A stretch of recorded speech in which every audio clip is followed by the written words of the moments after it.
ತೀರ್ಪು ಕೊಟ್ಟಿದೆ sir, release ಮಾಡಬೇಕು ಇಮಿಡಿಯೇಟ್ ಆಗಿ. ಮತ್ತೆ ಅವ್ರು ಬಂಧನ ಮಾಡಿದ ಕಾರಣ ಸರಿಯಲ್ಲ ಅಂತ ಅಬ್ಸರ್ವೇಷನ್. ನೋಡಪ್ಪ, ನಾನು ಕೋರ್ಟ್ ಅಲ್ಲ,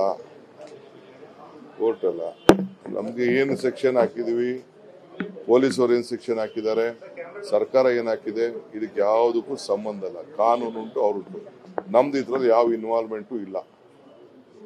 ಪೊಲೀಸರು ಉಂಟು, ಕಾನೂನು ಉಂಟು.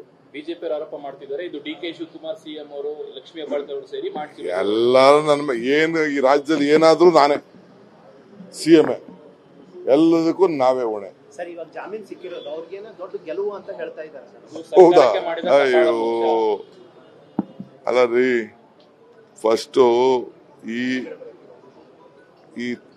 ಈ ತಾಯಿಗೆ, ಹೆಣ್ಣಿಗೆ, ಮಕ್ಕಳಿಗೆ ಆಗಿರೋಂಥ ಅವಮಾನ, ಈ ನಮ್ಮ ಸಂಸ್ಕೃತಿ ಅವಮಾನ ಇದೆಯಲ್ಲ, ಫಸ್ಟ್ ಅದಕ್ಕೆ ಮಾತಾಡಕ್ಕೆ ರಾಜ್ಯಾದ್ಯಂತ ಪ್ರತಿಭಟನೆ ಆಗ್ತಾ ಇದೆ ಸರ್.